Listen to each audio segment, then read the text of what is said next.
이스라엘 백성들이 3일 동안 물을 먹지 못했습니다. 이 목마름의 고통 속에 마라라는 지역에 도착했습니다. 그곳에 연못이 있습니다. 백성들이 이제 살았구나. 그리고 그 물을 먹었습니다. 쓴 물입니다. 쓴 물을 먹고 토하기도 하고 배탈이 나기도 했습니다. 백성들은 마라의 쓴물 때문에 모세를 원망합니다. 코로나19 때문에 직장을 잃었습니다. 직장은 잃지 않았다고 해도 수입이 줄어들었거나 아예 수입이 없습니다. 다시 말해서 인생의 목마름이 찾아왔습니다. 신앙을 지도하는 목사님은 인생의 목마름과 상관없이 예전처럼 신앙생활을 해야 한다고 가르칩니다. 교우들은 목사님의 가르침을 마라의 쓴물처럼 여길 수 있습니다. 그러므로 교우들은 신앙 지도자인 목사님을 원망할 수도 있다는 겁니다. 그와 같이 마라의 쓴물을 먹은 이스라엘 백성들이 신앙 지도자인 모세를 원망했습니다. 백성들의 원망을 들은 모세가 하나님께 기도합니다. 하나님의 응답은 한 나무를 마라의 쓴 연못에 던지라는 겁니다. 백성들은 하나님이 지정한 나무를 마라 연못에 던졌습니다. 마라의 쓴물이 단물로 바뀌었습니다. 하나님이 지정한 나무는 십자가입니다. 문제 해결은 오직 십자가입니다. 마태복음 16장 24절 말씀입니다. 이에 예수님께서 제자들에게 이르시되 누구든지 나를 따라오려거든 자기를 부인하고 자기 십자가를 지고 나를 따르라. 자기 십자가가 없는 사람은 예수님을 따르는 기독교인이 아닙니다. 십자가를 통해 쓰디쓴 인생이 달고 단 인생이 됩니다. 물샘 12과 70 종려나무가 있는 엘림에 도착했습니다. 엘림은 사막 한가운데 있는 오아시스입니다. 사막 같은 우리 인생에 십자가를 통해 오아시스가 되시기를 바랍니다. 이스라엘은 엘림이라는 오아시스에 머물 수가 없습니다. 다시 가나안을 향해 행군해야 합니다. 우리 그리스도인은 현실에 안주할 수 없습니다. 신앙생활이란 현실에 안주하는 그 자체를 태보라고 말합니다. 신앙생활이란 현실에 안주하는 그 자체를 후퇴라고 말합니다. 하나님의 사역사를 위해서 끊임없이 전진해야 됩니다. 부르지 않았던 찬양을 불러야 합니다. 멈추었던 기도를 다시 시작해야 합니다. 피해 다니던 봉사도 피하지 말아야 합니다. 예배의 내 자리를 꼭 지켜야 합니다.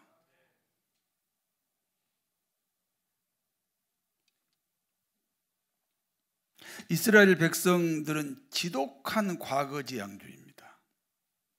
그러므로 미래지향주의인 모세와 충돌합니다. 그것이 원망으로 바뀐 겁니다. 애굽 땅에 있을 때 고기가 그립다고 합니다.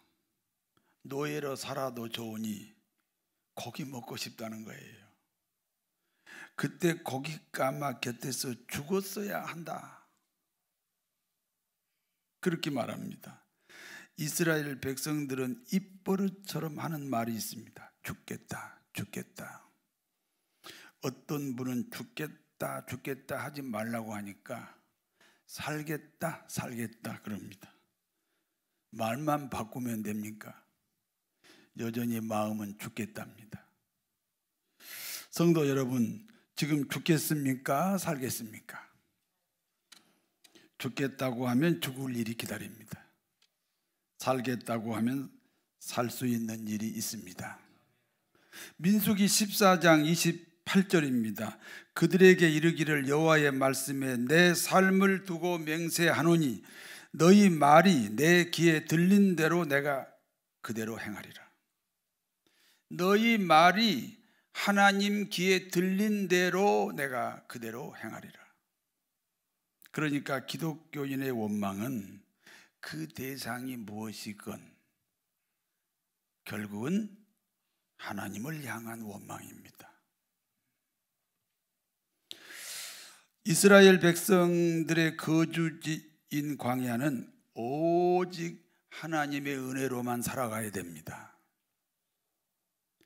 그러므로 하나님이 이스라엘 백성들에게 고기를 먹게 하셨습니다.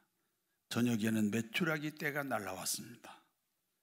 고기 먹고 싶다는 이스라엘이 고기를 실컷 먹었습니다.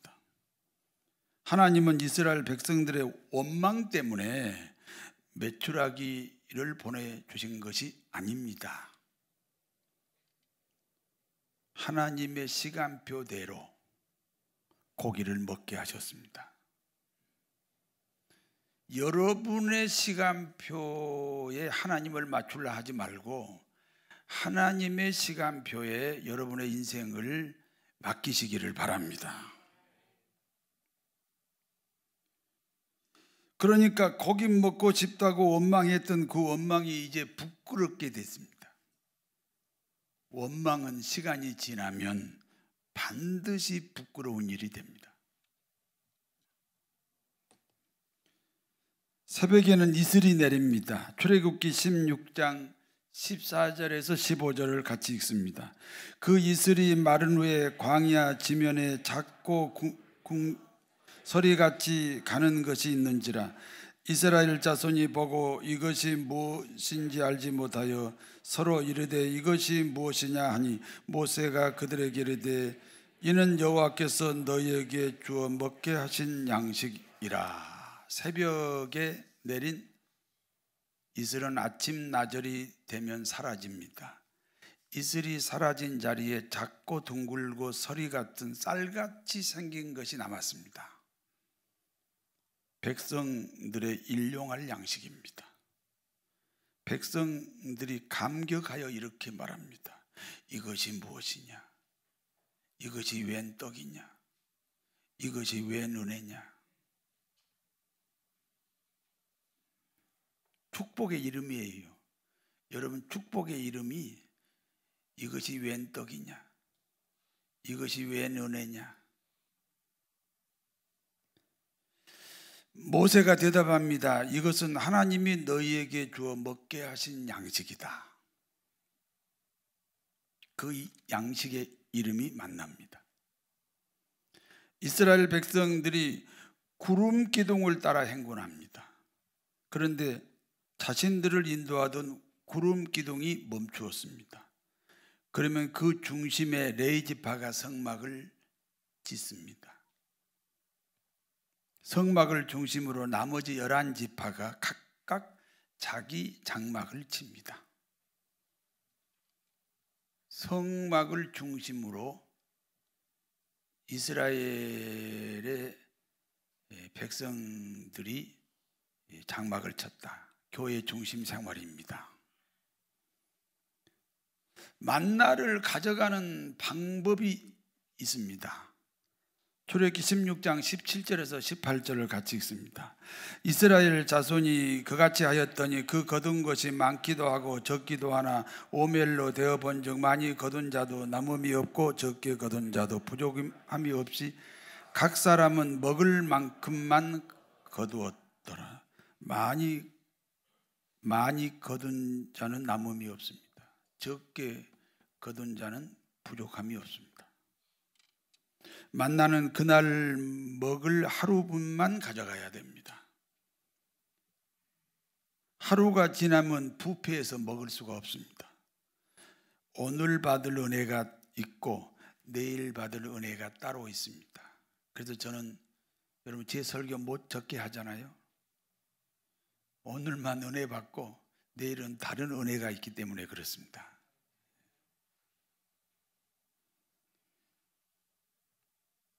하나님의 은혜는 매일매일 받아야 됩니다. 날마다 시간마다 은혜를 사모하고 사모하는 은혜를 받아내시기를 진심으로 바랍니다. 예외가 있습니다. 출애굽기 16장 22절에서 23절입니다. 같이 읽습니다.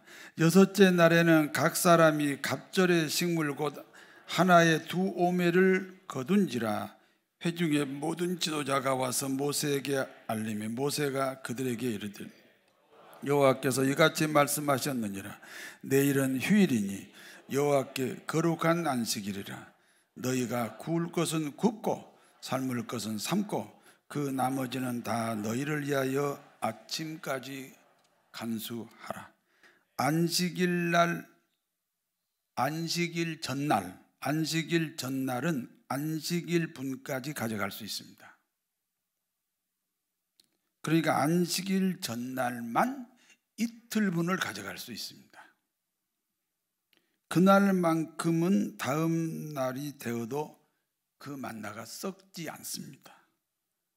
안식일을 거룩하게 지켜야 하기 때문입니다.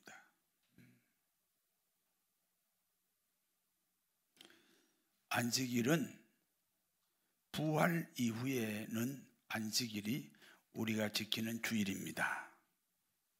주일을 거룩하게 지켜야 됩니다.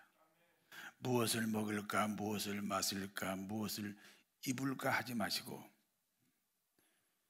오직 하나님께 찬양하고 기도하고 예배하고 하나님을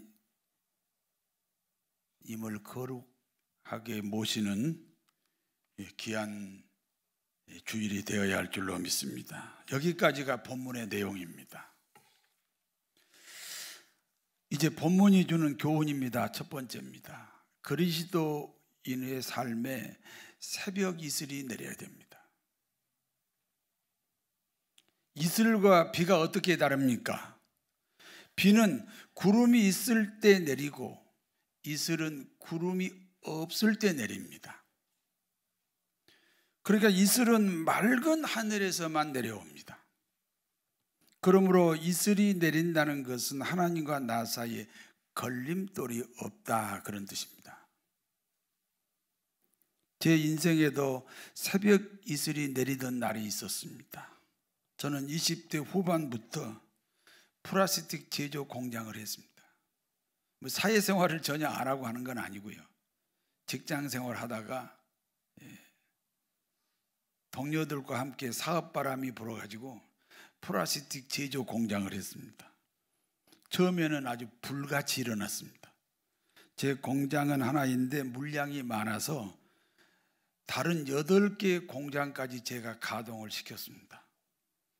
저는 제일제당 식용유 병과 그 캡을 개발해서 납품했습니다. 나중에는 미국에 있는 코카콜라 판촉물을 만들었습니다. 그런데 그것이 원인이 되어서 부도가 났고 회사 문을 닫았습니다. 젊은 시절에 실패라고 하는 처절한 경험을 하게 됐습니다. 사실 저는 유치원 나이에 할머니 따라 교회 다닌 적이 있었습니다. 그리고 초등학교 시절에는 어머니 따라서 절에 다녔습니다. 그리고 중고등학교는 미션 스쿨을 다녔습니다. 미션 스쿨을 다니는 6년 동안은 매주 금요일마다 예배하고 매주 토요일은 성경 공부를 합니다. 그러나 그 누구도 저에게 예수님을 소개해 주지는 못했습니다. 그러니까 저는 미션 스쿨을 다녔지만 사실은 기독교인이 아니었습니다. 세례까지 받았으나 예수님을 영접하지는 않았다는 뜻입니다. 그런데 제가 완전히 망하고 갈 곳이 없을 때 그때 찾아간 곳이 어느 기도원이었습니다. 기도원에서 새벽 기도하는 시간입니다. 요한복음 3장 3절에 누구든지 거듭나지 아니하면 하나님 나라를 볼 수 없다. 이 말씀이 내 심장을 찔렀습니다. 갑자기 내가 죄인이라는 고백이 나왔습니다. 이 죄값은 사망입니다. 여러분, 죄인이라는 고백은 그 죄에 대한 벌을 받겠다는 고백까지가 죄인이라는 고백입니다. 그래서 이 죄값을 치르기 위해서 예수님과 함께 내가 죽고 예수님과 함께 다시 살아났습니다. 마음에 절절히 믿어지기 시작했습니다. 뒷산으로 올라갔습니다. 눈밭을 뒹굴면서 하루 종일 죄를 고백했습니다. 그러니까 새벽부터 저녁 해질 때까지 기도하다 찬송하다 찬송하다 기도하다 그렇게 보냈습니다. 죄가 해결됐습니다. 하나님과 나 사이에 걸림돌이 사라졌습니다. 그때부터 제 인생에 새벽 이슬이 내립니다. 그리고 수많은 연담과 함께 제가 목사가 되어서 지금 여러분 앞에 섰습니다. 사랑하는 성도 여러분에게도 새벽 이슬이 내려야 됩니다. 새벽 이슬이 내리면 이렇게 찬송합니다. 예수 앞에 나오면 제사 받으며 주의 품에 안기어 편히 쉬리라. 우리 주만 믿으면 모두 구원 얻으며 영생 복락 멸류관 확실히 받겠네. 예수를 나의 구주 삼고 성령과 피로써 거듭나니 이 세상에서 내 영혼이 하늘의 영광 누리도다. 이것이 나의 간증이요 이것이 나의 찬송일세. 나 사는 동안 끊임없이 그 주를 찬송하리로다. 날 위하여 십자가에 중한 고통 받으사 대신 죽은 주 예수의 사랑하시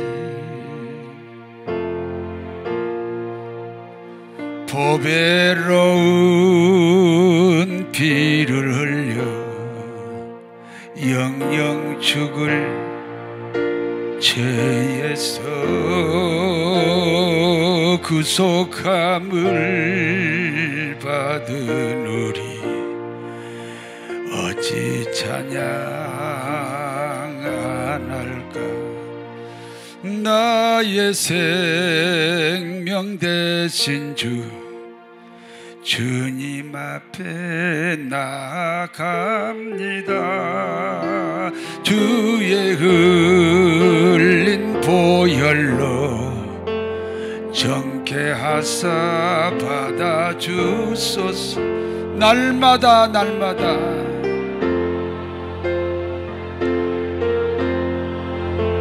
주를 찬송하겠네.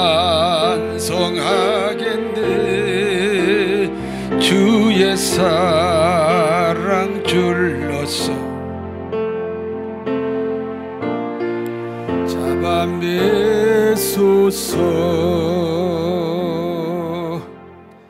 두 번째는 축복의 비결입니다. 만나는 아침마다 내리는 양식입니다. 만나를 가져가는 방법입니다. 많이 가져가도 남음이 없고 적게 가져가도 부족함이 없다 그랬습니다. 여러분, 많이 거두면 남아야 합니다. 그러나 남지 않았습니다. 적게 거두면 모자라야 됩니다. 그런데 모자라지 않았습니다. 이유가 뭡니까? 자기가 가지고 온 그릇 때문입니다. 큰 그릇을 가져왔으니까 많이 가져갔지요. 그러나 남지 않습니다. 그릇대로 가져갔습니다. 작은 그릇을 가져왔어요. 그러면 당연히 적게 가져가지요. 그러나 부족하지 않습니다. 왜냐하면 그릇대로 가져갔습니다. 야복강 언덕에서 야곱이 하나님께 기도합니다. 하나님, 쌍둥이 형님이 나를 죽이려고 400명의 군대를 거느리고 지금 기다리고 있습니다. 하나님, 형님이 문제입니다. 우리 형님의 마음을 바꾸어 주세요. 밤을 새워서 기도했습니다. 하나님이 야곱에게 묻습니다. 내 이름이 무엇이냐? 야곱입니다. 내 이름이 무엇이라고? 야곱이라니까요. 하나님의 응답입니다. 야곱이니까 그 일이 너한테 있다. 인류 역사에 쌍둥이 형이 쌍둥이 동생을 죽이려고 400명의 군대를 동원한 그런 일이 너 말고 또 있느냐? 너니까 그 일이 너한테 있다. 너를 바꾸라. 다시는 야곱이라 부르지 말고 이스라엘이라고 부르라. 이스라엘이라고 부르라. 이름을 바꾸는 게 사람을 바꾸는 거예요. 그렇습니다. 나 같은 환경은 나밖에 없습니다. 내 아내는 다른 남자에게 시집 갔으면 다른 여자입니다. 내 남편도 다른 여자에게 장가 갔으면 다른 남자입니다. 나 때문입니다. 나를 바꿔야 합니다. 작은 그릇 가져왔으니 적게 가져갑니다. 그릇대로 가져갔습니다. 큰 그릇 가져왔으니 많이 가져갔습니다. 그릇대로 가져갔습니다. 그릇을 바꿔야 됩니다. 그릇을 바꾸는 비결이 있습니다. 현재의 나를 하나의 그릇으로 말할 때, 현재의 나를 하나의 그릇으로 표현할 때, 지금의 내 그릇을 깨뜨리는 방법, 지금의 내 그릇을 깨뜨리는 방법은 예수님과 함께 죽는 겁니다. 그러면 예수님의 부활에 연합해서 다른 그릇으로 바뀌는 것입니다. 이것이 성령의 역사입니다. 나를 바꾸면 가족이 바뀝니다. 나를 바꾸면 직장이 바뀝니다. 나를 바꾸면 세상이 바뀝니다. 성도 여러분, 오늘 여기에 왜 오셨습니까? 여러분, 정답을 알고 오셔야 돼요. 여기 왜 오셨습니까? 한번 따라서 하세요. 그릇을 깨러 왔습니다. 누구 그릇을 깨러 왔어요? 내 그릇을 깨러 왔습니다. 그래야 새 그릇이 됩니다. 그래야 새로운 환경이 주어집니다. 어떤 장로님이 10년 전에도 거룩거룩 하셨습니다. 5년 전에도 여전히 거룩거룩 하셨습니다. 작년에도 변함없이 거룩거룩 하셨습니다. 지금도 여전히 거룩거룩 하십니다. 신앙이 좋은 분입니까? 나쁜 분입니까? 좋은 신앙이란 변화가 있어야 좋은 신앙이에요. 변화가 있었습니까? 없었습니까?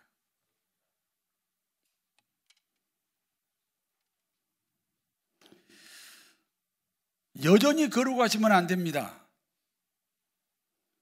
작년과 다른 금년이 되시고 어제와 다른 오늘이 되셔야 됩니다. 그것이 신앙의 실상입니다.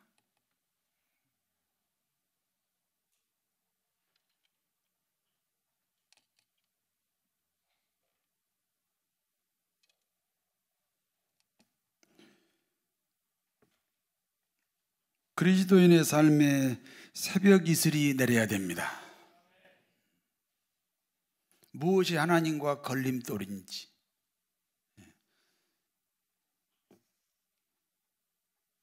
성령의 역사로 자기를 발견하시고 그리고 시인하시고 고백하시기를 바랍니다. 그릇을 바꿔야 됩니다. 하나님은 내 사업에 축복하지 않습니다. 하나님은 성도 한 사람 한 사람을 축복합니다. 아브라함의 삶을 축복하지 않아요. 아브라함을 복으로 만들었습니다. 너는 복의 근원이다.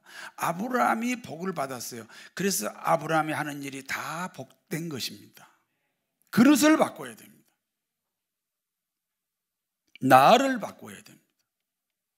나를 바꾸지 않고는 아무 일도 해결되지 않습니다. 새벽 이슬이 내리고 그릇을 바꾸는 아름다운 신앙의 삶을 살아가시기를 진심으로 축원합니다. 하나님 아버지, 사랑하는 교우들의 일상에 새벽 이슬이 내리게 하옵소서. 전능하신 하나님 아버지, 쓰던 그릇을 깨뜨리고 새 그릇으로 바꾸기를 원합니다. 예수님과 한번 죽음을 고백하고 예수님의 부활을 다시 한번 확인하면서 날마다 새로워지는 자기를 고백하는 복되고 아름다운 믿음의 사람들이 되게 하옵소서. 그리하여 많이 가져가도 남지 않도록 풍성한 삶이 되게 하옵소서. 예수 그리스도 이름으로 기도하옵나이다.